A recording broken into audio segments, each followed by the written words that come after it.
Le pasteur principal va délivrer le message intitulé Enseignement sur l'Apocalypse, la 81e session. Chers frères et sœurs dans le Seigneur, et tous les frères et sœurs des églises branches, des sanctuaires locaux, les téléspectateurs de GCN et tous les enfants de Dieu qui assistent à ce culte en ligne.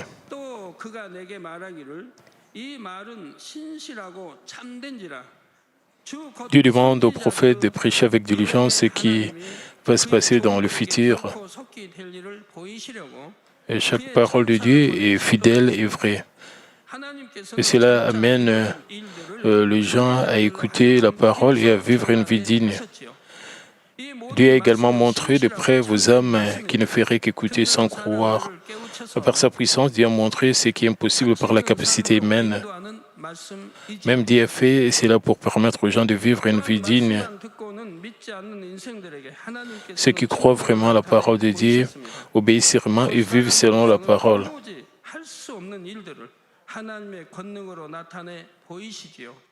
이런 일들을 통해서라도 하나님을 믿고 말씀대로 가치 있는 삶을 살게 하시는 것입니다. Et ceux qui croient vraiment à la parole de Dieu obéissent vraiment et vivent selon la parole. Jésus a dit dans Matthieu 7, 21, « Ceux qui me disent, Seigneur, Seigneur, n'entreront pas tous dans le royaume des cieux, mais celui-là qui fait la volonté de mon Père qui est dans le ciel. » Jésus a aussi dit dans Matthieu 7, 23, « Alors je leur dirai ouvertement, je ne vous ai jamais connu, et retirez-vous de moi, vous qui commettez l'iniquité. » Si vous croyez vraiment au verset, comment pouvez-vous pratiquer l'iniquité et vivre dans le péché? De plus, si vous croyez que vous récoltez ce que vous semez par la foi, vous ne serez pas avare en sémant. Si vous trouvez pauvre ou pas assez riche financièrement, cela fonctionne selon la Bible. Il est dit, vous récoltez ce que vous semez, et quand il s'agit d'appliquer votre cas, vous n'avez pas à récolter parce que vous n'avez pas semé. Vous n'avez rien à récolter parce que vous ne semez aucune graine. Vous ne semez aucune sémence. Dieu le Père ne veut pas dire qu'il ne vous bénit pas. Vous ne préparez pas votre vase pour mettre la bénédiction. Ceux qui sont bénis jour après jour aiment Dieu, aiment son sanctuaire et continuent à s'aimer sans s'attendre à quelque chose de gratifiant pour cela. Ils s'aiment par la foi encore et encore. Ils sont censés voir germer au bon moment. Comme vous semez, vous récolterez, semez abondamment et récoltez abondamment. Semez avec parcimonie et récoltez avec parcimonie. Le moment de la récolte détermine si elle est récoltée tôt ou tard, donnant des résultats différents. Le type de fruit détermine également combien de temps il faut pour les récolter. Le fruit rare, comme un ginseng sauvage, prend quelques années pour obtenir le fruit.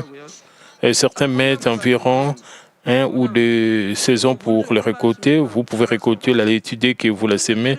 Il faut aussi du temps pour récolter le germe de soja. C'est pourquoi ils sont bon marché. Au contraire, il faut beaucoup de temps pour récolter, et comme le ginseng, en particulier le ginseng sauvage. Il coûte un bras et une jambe, de même, sans aucun doute, vous récoltez ce que vous semez. La bénédiction est sur vous si combien de fois vous semez. Vous êtes obligé d'être généreux pour s'aimer. Si vous croyez à la parole, l'homme récolte ce qu'il sème.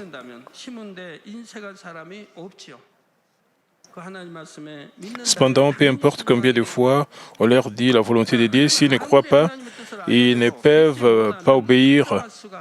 Si vous croyez à ce verset, vous pouvez obéir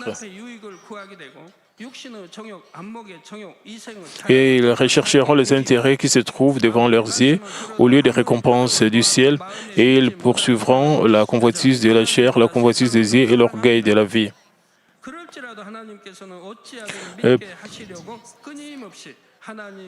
Peu importe le nombre de paroles qu'ils entendent, peu importe le nombre de signes qu'ils voient, ceux qui ne croient pas en leur cœur aimeront le monde plus que Dieu. Même ainsi, Dieu envoie continuellement le peuple de Dieu et enseigne encore, afin de le faire croire. Apocalypse 26:6 dit « Le Seigneur, le Dieu des esprits des prophètes, a envoyé son ange pour montrer à ses serviteurs des choses qui doivent arriver bientôt. Jusqu'à présent, Dieu a envoyé des anges à de nombreux prophètes et a révélé les choses qui auront lieu.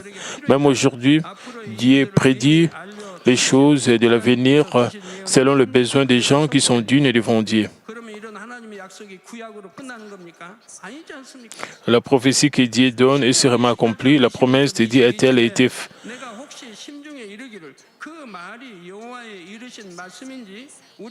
accomplie à cette époque de l'Ancien Testament? Deutéronome 18, 21, 22 dit « Peut-être tu diras-tu dans ton cœur, comment connaîtrons-nous la parole que l'Éternel n'aura point dite, quand ce que dira le prophète n'aura pas lieu et n'arrivera pas? Ce sera une parole que l'Éternel n'aura point dite. C'est par audace que le prophète l'aura dite. N'aie pas peur de lui. » Les gens de ce monde charnel ne peuvent jamais prévoir l'avenir. Même les mauvais esprits ne peuvent pas voir le futur, même s'ils connaissent le passé parce qu'ils sont des esprits du monde spirituel. Certains disent qu'ils prophétisent à travers la communication avec le mauvais esprit, mais il pourrait être correct ou non. C'est selon la probabilité. Qu'est-ce que cela signifie? Que cela peut être correct ou non selon la probabilité. Disons que vous prophétisez, même si vous pouvez deviner avec une probabilité de 70 à 80% d'être correct en fonction de ce que vous devinez.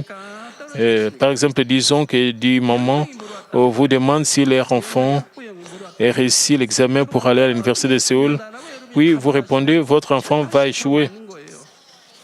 Vous voyez, votre réponse s'appliquera probablement à 7 ou 8 mères sur 10.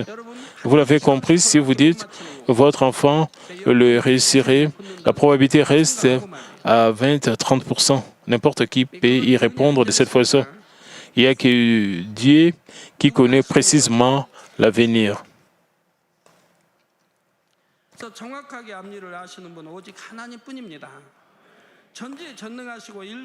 Ce n'est que lorsque Dieu, qui est tout-puissant et qui gouverne l'histoire de l'humanité, le permet à son peuple et qu'il peut correctement prophétiser et devait prophétiser non à partir de leur propre idée, mais en esprit par l'inspiration du Saint-Esprit, en communiquant avec Dieu qui est esprit. C'est pourquoi le passage de ce soir dit le Dieu des esprits des prophètes, pas le Dieu des prophètes. Dans Romains, il est dit, vous avez reçu un esprit d'adoption par lequel nous crions Abba Père.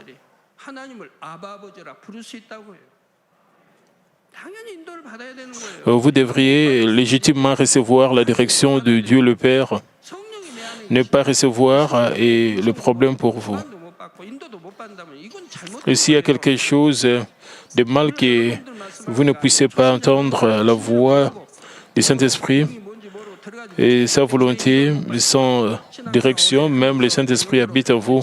Je le mentionne juste à ceux qui ne savent pas, c'est que l'Esprit, les personnes qui vivent selon la parole et atteignent la sanctification peuvent entendre la voix du Saint-Esprit, recevoir sa direction, suivre sa volonté.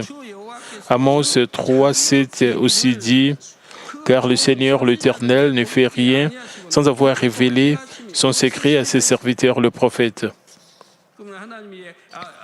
Dieu le Père a-t-il révélé son conseil secret à son serviteur seulement à l'époque d'Amos? Il ne fait rien à moins qu'il ne partage son plan avec ses serviteurs.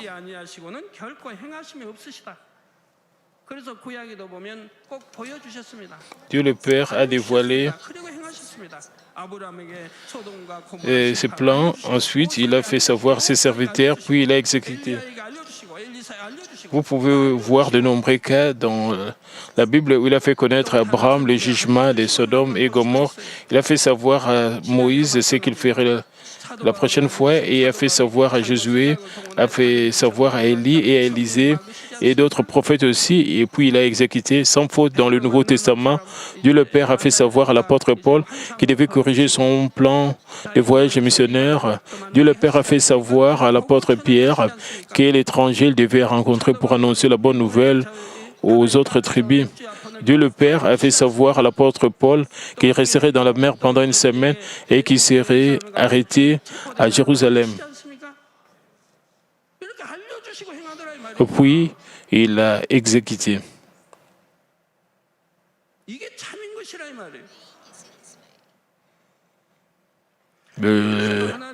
La voix et sa voix.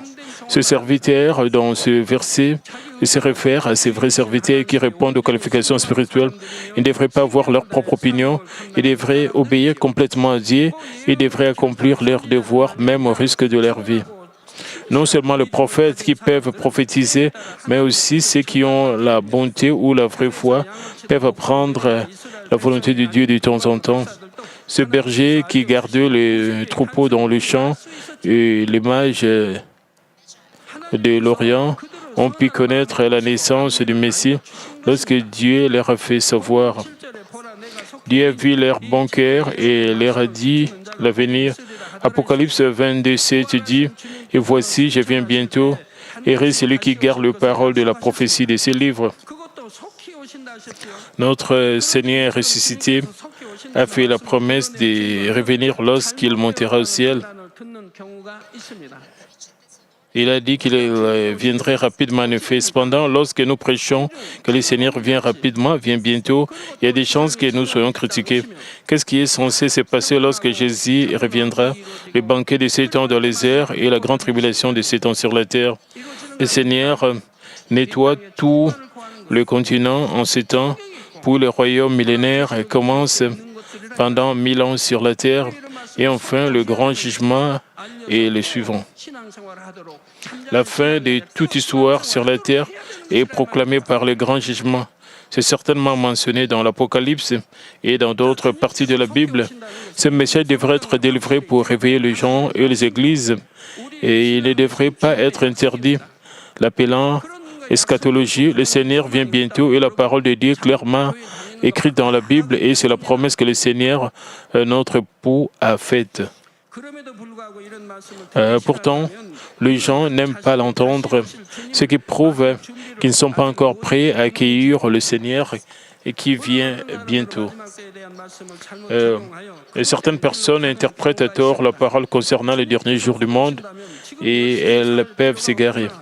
Si le Seigneur vient bientôt, je n'ai pas mené une vie diligente. Je peux vivre ma vie comme je veux. Ils comprennent mal, certains peuvent mettre de côté leur devoir donné et vivre une vie infidèle, entravant la gloire de Dieu. Cependant, nous ne pouvons pas hésiter à prêcher ce que nous devrions prêcher uniquement parce qu'il y a des gens qui appliquent à tort la parole de Dieu. Un dicton dit, quand on part à la recherche du miel, il faut s'attendre à se faire piquer par les abeilles. C'est le devoir d'une église de prêcher correctement la volonté de Dieu. Si certaines personnes comprennent mal la parole, l'église devrait être en mesure de clarifier cela. Ceux qui croient vraiment que la fin du temps est proche, ils ne vivront pas leur vie avec insouciance ou une vie obscène. Ils vivent plutôt une vie plus spirituellement organisée, propre et soignée. Ils sanctifieront leur cœur et seront fidèles dans toute la maison de Dieu et sépareront comme des épouses du Seigneur, comme la fin du temps approche. Vous devriez prêcher cette parole avec plus de passion, vous encourager mutuellement à être éveillés. Si vous aimez vraiment le Seigneur, combien vous devriez être heureux et reconnaissant quand vous entendez ce que le Seigneur revient bientôt. Combien de fois imaginez-vous ces jours dans votre vie de tous les jours, au moment où le Seigneur reviendra, comme la trompette soufflera, une voix retentissante dans l'air, notre Seigneur viendra dans le nuée de gloire. Les armées célestes et des anges, d'innombrables âmes viendront avec le Seigneur dans les airs. Notre corps sera certainement transformé en un corps saint et élevé au ciel, et nous le ferons dans le bras du Seigneur et qui a nous a tant manqué. Imaginez ces moments impressionnants, votre cœur bat, incapable de dormir la nuit. Si vous êtes comme ça, vous pouvez penser, je finirai rapidement de me préparer, de me préparer comme une épouse pour rencontrer le Seigneur et vous allez attendre ces jours avec joie. Cependant, ceux qui rencontrent le Seigneur après avoir passé leur vie à flâner seront stupéfaits. Supposons que vous sachiez que le Seigneur reviendra dans une semaine ou un mois. Même si vous connaissez l'heure à laquelle le Seigneur revient, pensez-vous que vous pouvez vous parer en tant qu'épouse pendant cette période? Peu importe à quelle vitesse vous vous dépêchez, vous ne pouvez pas être assez saint pour voir le Seigneur pendant une courte période, puisque vous avez crié dans le prière tous les jours jusqu'à aujourd'hui pour être sanctifié. Vous pouvez désespérément les comprendre. Il faut beaucoup de temps pour se débarrasser de la haine, juste une mauvaise nature, outre d'autres natures perverses telles que l'adultère, la colère, etc. De même, se débarrasser de la nature pécheresse n'est jamais une main sans fer. Séparer spirituellement en tant qu'épouse ne peut pas se faire du jour au lendemain. C'est pourquoi Dieu veut que ses serviteurs prêchent et que le Seigneur vient bientôt. Quand une femme prépare son mariage depuis des mois, voire des années, dans mon enfance, quand une fille est née ou encore très jeune, ses parents ont commencé à préparer son mariage. Ma mère avait également préparé avec diligence le mariage de mes sœurs aînées.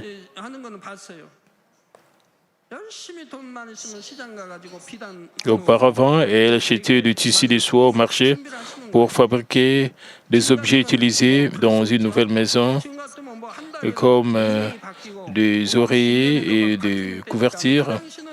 Cette coutume est tout à fait différente de la préparation actuelle du mariage.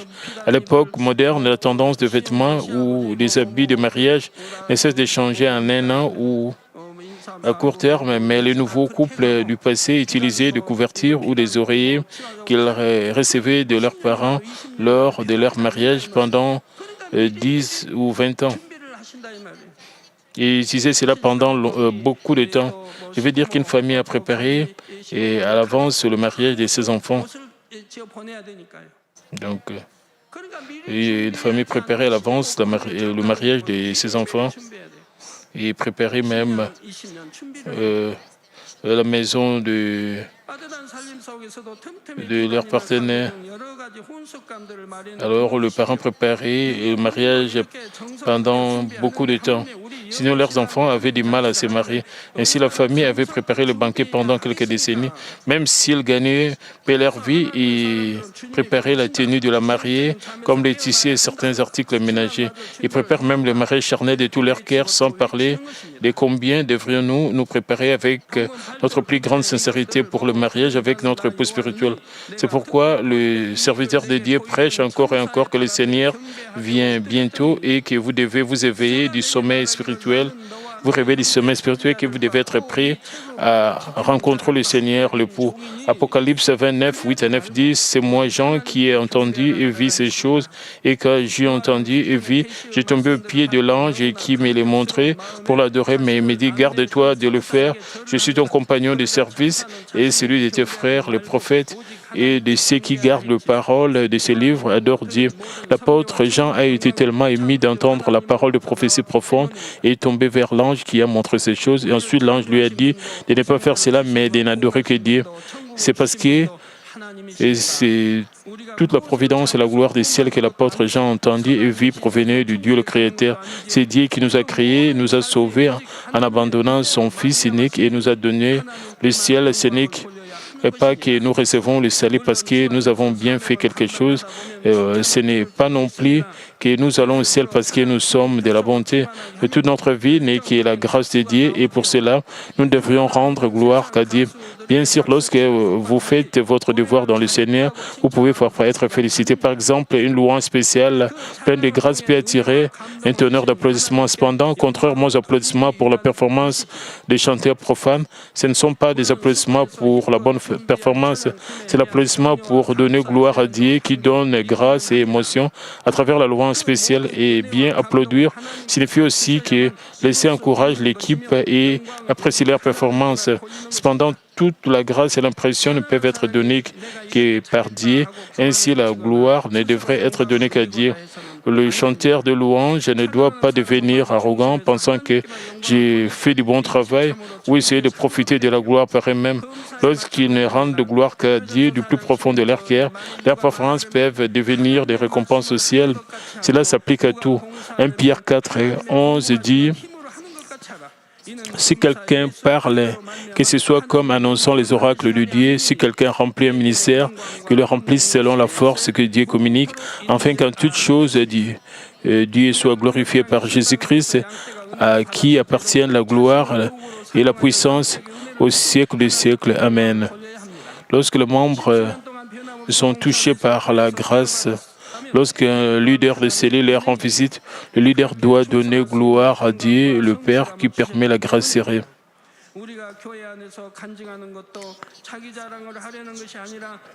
Nous donnons le témoignage de l'Église parce que nous voulons nous montrer, parce que nous voulons glorifier Dieu le Père. Et si vous recevez une récompense ou par des œuvres bénévoles qui se sont produites pendant une douzaine d'années, aussi la grâce de Dieu, c'est parce que Dieu vous donne la santé et l'intégrité qui vous rendent fidèles. Nous donnons des témoignages dans l'Église, non pas parce que nous voulons nous vanter, mais parce que nous voulons rendre gloire à Dieu. S'il vous plaît, quand vous mangez ou buvez, quoi que vous fassiez, vous vivez votre vie pour rendre gloire uniquement à Dieu. J'espère que vous ferez une confession sincère en disant: je sais que je suis par la grâce de Dieu. Alors Dieu fait que les raisons de rendre grâce et gloire débordent d'autant plus dans votre vie. Apocalypse 22:10 dit: il me dit, ne scelle point le parole de la prophétie de ces livres, car le temps est proche. Le parole de la prophétie de ces livres fait référence au livre de l'Apocalypse déjà, mais dans un sens large, cela fait référence à toutes les paroles des 66 livres de la Bible. Dieu désire que toute la parole de la Bible soit entendue, lue et prêchée par les gens. Vous pouvez trouver dans la Bible, cependant, que Dieu dit au prophète de ne pas ouvrir cela au public quand tu révèles un secret. C'est parce que ce n'est pas encore le moment de l'ouvrir. Par exemple, dans Daniel 12:14 dit: toi, Daniel, tiens secret de ces paroles, et c'est le livre jusqu'au temps de la fin. Il ne voulait pas dire laissez-le pour toujours, sceller le livre jusqu'à la fin des temps. Il y a toujours le plus approprié, le moment le plus approprié pour accomplir l'œuvre de Dieu. Peu importe l'importance d'une prophétie, elle ne peut être inutile jusqu'au moment opportun. Cela peut entraîner une persécution inutile lorsqu'elle est révélé au mauvais moment. C'est pourquoi Dieu empêche ce qui va se passer dans le futur d'être déclaré jusqu'au moment le plus approprié. J'ai vécu cela de temps en temps. Au fil du temps, Dieu prédit des choses sur le monde et la situation du pays et la communauté chrétienne. Je proclame immédiatement certaines d'entre elles, mais pas toutes les prophéties. J'en parle avec quelques ouvriers autour de moi, mais je garde le silence à leur sujet. Il y a beaucoup de cas qui s'appliquent ici. Une fois, j'ai appris les initiales de phrases qui expliquent les choses en détail. Je les ai publiées sur un bulletin hebdomadaire. Quand Dieu explique le secret du monde spirituel, Dieu ne m'enseigne pas toutes les choses de niveau profond depuis le début. Afin d'aider à les comprendre, Dieu explique que certains d'entre eux, étape par étape, de plus en plus profondément. Au début, Dieu a décrit le niveau du ciel en 3 niveaux. Lorsque les saints en ont appris de plus en plus et ont compris, il les a décomposés en 5 niveaux. Au début, Dieu le Père expliquait les 3 étapes de la foi parce que les saints, à cette époque, étaient confiés 4 ou 5 étapes de la foi. Mais même la description des 3 étapes n'était pas facile pour les saints, mais le temps a passé car et cela devenait de mieux en mieux compris pour les saints. Dieu a expliqué les étapes de la foi en 5 étapes. De plus, Dieu a clarifié certains d'entre elles, mais Dieu m'a dit de garder le silence. Par exemple, Dieu le Père voulait que je garde le silence sur Lucifer pendant un moment. En fait, il y en avait que Dieu le Père m'a demandé de garder sous silence comme secret. Je n'ai jamais envie de livrer les secrets du tout. Je dois fermer la bouche comme Dieu le Père veut que je le fasse, peu importe combien de temps et c'est là. Certains d'entre elles seront forcément révélées au public le moment venu. Cependant, quand Dieu m'a dit de proclamer quelque chose, car c'était le moment, je suis vraiment obéi. Je lui ai obéi, même si cela m'a fait mal et certains m'appellent hérésie. Je n'ai pas hésité. Et si je savais que j'aurais des difficultés pour cela, c'est parce que tout ce que Dieu dit doit s'accomplir parce que je suis certain que son résultat est une bénédiction pour nous. Alors pourquoi Dieu le Père me demande-t-il de rendre public ce qui pourrait être un problème et quelque chose à persécuter parmi les gens? C'est parce que c'est une bénédiction pour vous, pour faire grandir votre foi spirituelle, pour ouvrir votre perspective spirituelle. Dieu le Père m'a demandé de le faire. C'est pour vous ouvrir la voie pour courir vers la Nouvelle Jérusalem avec des espoirs célestes, accomplir la sanctification et la parfaite sanctification. Notre objectif est d'avancer vers un endroit où appartiennent le monde spirituel. À moins que vous ne connaissiez le monde spirituel, vous restez toujours dans le monde charnel. Si vous avez bien établi votre foi dans le voie charnel, vous pourriez atteindre le premier ou le deuxième royaume céleste ou le paradis. Et certains qui ont commis un grand péché plaident pour aller au paradis.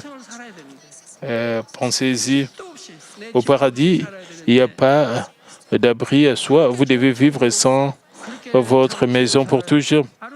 Il y a beaucoup d'endroits où les maisons étaient magnifiquement construites pour les âmes sauvées, y compris la Nouvelle Jérusalem. Êtes-vous sérieux d'aller au paradis? C'est tellement frustrant que vous soyez censé aller au paradis, même si vous expérimentez la puissance de Dieu. Et ces puissants miracles produisent. Ce serait vraiment regrettable d'aller au paradis. Et j'ai continué à insister encore. J'insiste encore, peu importe qui me déteste, c'est pour cela les jeunes étudiants me détestent. J'insiste sur le fait que vous devrez vous débarrasser des choses mondaines. Vous ne devrez pas viser les choses mondaines. Vous ne devriez pas vous divertir en ligne ou hors ligne. Cependant, ils disent qu'ils m'aiment, même s'ils se sentent mal à l'aise face au message. Je vous en suis reconnaissant. Dieu dit qu'en cette fin du temps, du monde, la parole du livre de l'Apocalypse ne doit pas être scellée, mais proclamée. C'est parce que le temps est proche. Cependant, certaines personnes insistent que la parole du livre de l'Apocalypse soit scellée. Ils pensent que les gens ne devraient pas interpréter et appliquer à volonté la parole de la Bible qui est écrite sous l'inspiration du Saint-Esprit. Cependant, ils ne peuvent pas empêcher les autres de lire la Bible uniquement parce que les enseignants eux-mêmes ne comprennent pas le sens spirituel de la parole. Pourquoi Dieu a-t-il mis un contenu dans la Bible que les gens n'ont pas besoin d'apprendre? Pourquoi Dieu nous fait-il voir ceux qui ne sont pas nécessaires? Si un examen couvre tout un manuel, l'enseignant doit tout enseigner à ses enfants, à ses élèves, à ses étudiants. Si l'enseignant dit « je ne comprends pas moi-même cette partie », vous n'avez pas besoin de l'étudier, mais sauter cette partie-là.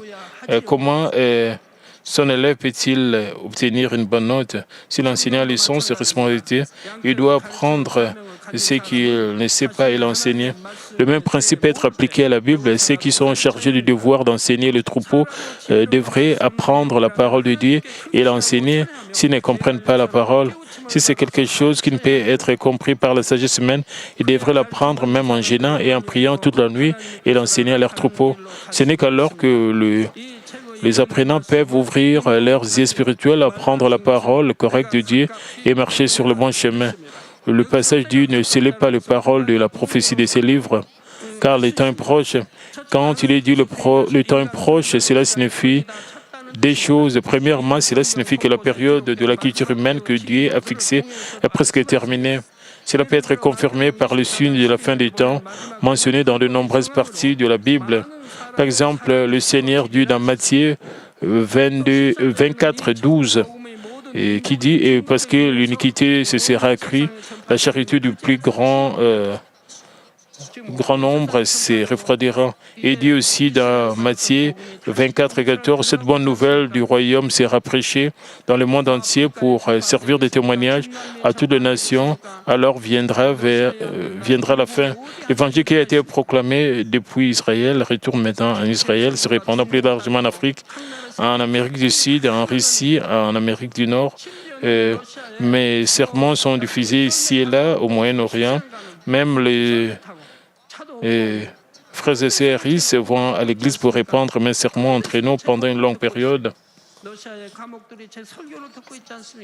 Et cet évangile de la sanctification attend le prison en Russie. Alors le prisonnier écoute aussi mes sermons. Daniel 12, 4 dit Plusieurs alors le liront et la connaissance augmentera. Avec une théologie de pointe, il suffit d'une journée pour aller de la Corée à l'Amérique du Sud. Et quelle quantité de connaissances est partagée avec des personnes du monde entier avec un téléphone intelligent. Tout devient vite ennuyé. Un téléphone intelligent comprenant des appareils électroménagers tels que la télévision est traité comme un ancien en 1 ou 2 mois. Et comme la Bible le dit déjà, les choses autour de vous sont rapidement remplacées par de nouvelles.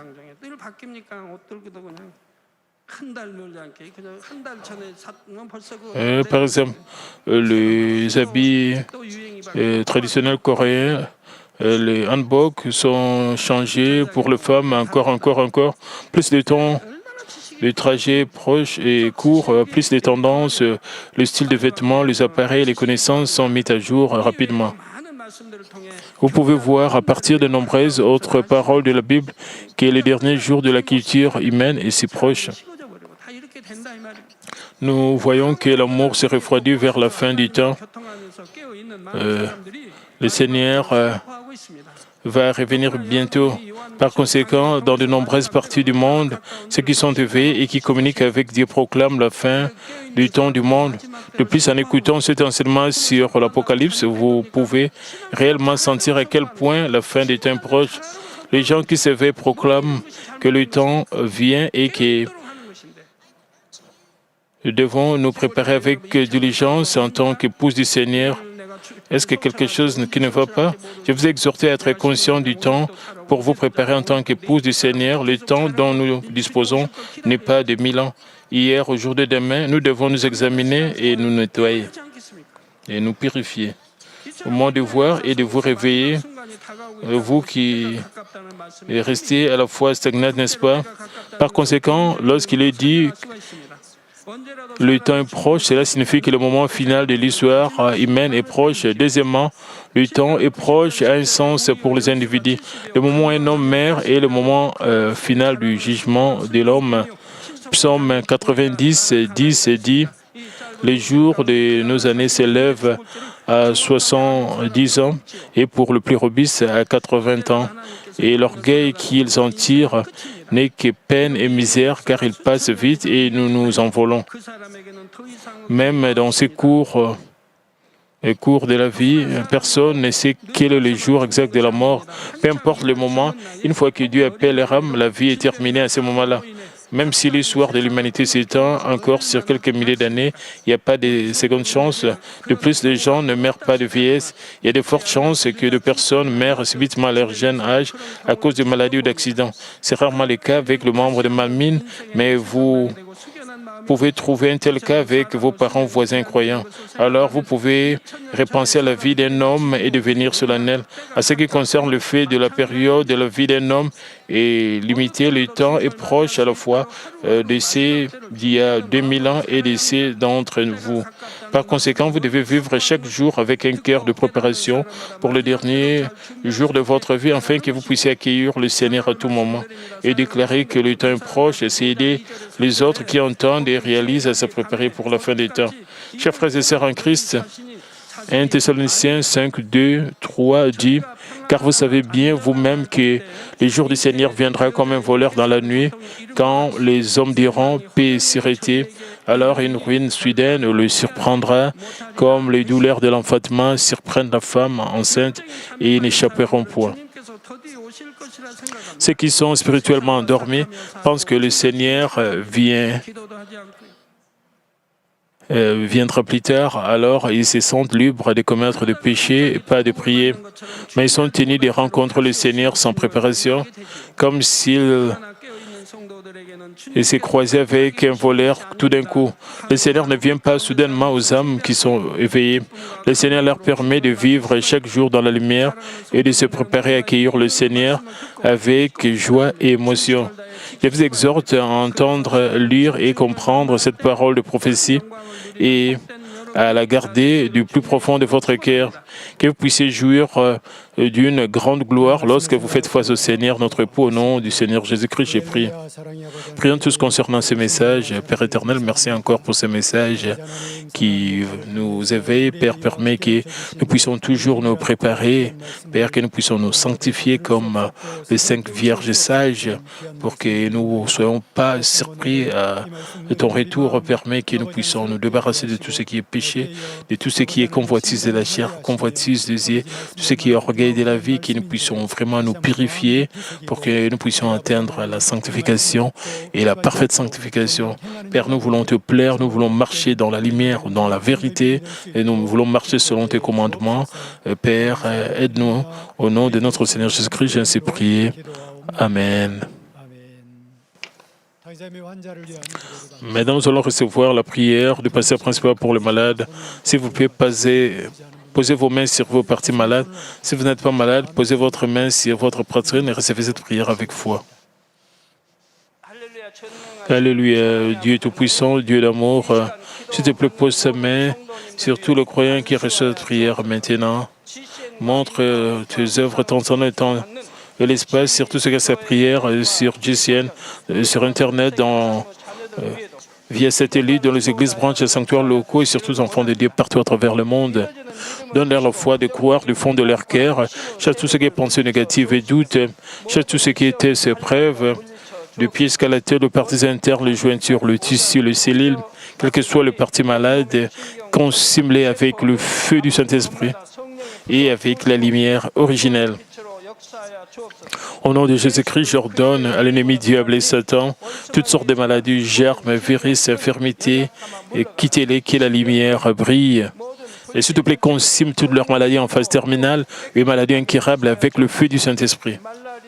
Et chasse tout ce qui est maladie endémique, y compris la malaria. Toutes les maladies contagieuses telles que le rhume, la grippe et la fièvre, quittez-les, protégez de toutes sortes de germes et de virus. Et guéris tout ce qui est cancer d'estomac, des poumons, des seins, l'intestin, sida, leucémie, apoplexie cérébrale, hypertension, hypotension, diabète, problèmes de thyroïde, de cœur, de poumons, maladies de femmes, toutes sortes d'inflammations. Et quittez-les. Et guéris tout ce qui est polio, AVC, arthrite, hernie discale, douleur dorsale, maux de tête, névralgie et toutes sortes de douleurs puissent disparaître. Épilepsie, autisme, dépression, névrose, autres maladies mentales, quittez-les. Toutes sortes de paralysies et soient guéris, que les paralytiques se lèvent et marchent, que leurs yeux puissent bien voir, que les oreilles puissent bien entendre, que les aveugles voient, que les muets parlent, que les sourds entendent. Guéris tout ce qui est fait secondaire de toutes sortes d'accidents et guéris leurs os fracturés. Et restaure tout ce qui est brûlé et permet que la sensation de chaleur puisse disparaître. Le Père permet qu'il n'y ait pas de cicatrices qui restent. Et soyez purifiés de toute dépendance à la drogue, à l'empoisonnement et aux mauvaises substances. Que le tissu mort, le cellules mort soit régénéré. Ramène les morts à la vie. Donne à tes enfants la bénédiction de la conception. Recevez la bénédiction de la conception. Au nom de Jésus-Christ, j'ordonne à l'ennemi diable et Satan, les principautés de la puissance de l'air et les mauvaises forces dans le lieu céleste et leurs serviteurs, quittez-les. Quittez l'esprit impur, esprit trompeur, esprit de séparation, tout ce qui est force des ténèbres, tout ce qui est chaîne des méchants soit brisé. Ténèbres, quittez-les, que la lumière brille. Père Dieu, donne à tes enfants la force de se crier dans la prière et la puissance de rejeter le péché pour devenir sanctifiés. Comme leur âme prospère, et permet que tout marche très bien avec eux et que leur famille soit évangélisée. Et protège-les de toutes sortes d'accidents et de désastres tout au long de cette semaine et bénis-les pour qu'ils puissent mener une vie prospère sans aucun problème avec le fer don du Saint-Esprit, l'armée céleste et les anges et avec tes yeux enflammés. Protège tous tes enfants, leurs familles, leurs lieux de travail et leurs affaires. S'il te plaît, donne aux étudiants la sagesse et l'intelligence et permet qu'ils puissent avoir le fervent enthousiasme d'étudier avec ferveur, qu'ils ne puissent pas perdre leur cœur dans les pensées charnelles et les choses mondaines. Et dans tout ce que tes enfants mangent et boivent, permet qu'ils puissent te glorifier dans tout ce qu'ils feront. Qu'il soit capable de témoigner au sujet de Dieu vivant en disant « J'ai rencontré, expérimenté Dieu, j'ai reçu ses réponses et ses bénédictions. Père Dieu, merci. Sois glorifié toi seul. Au nom de notre Seigneur Jésus-Christ, j'ai ainsi prié. Amen.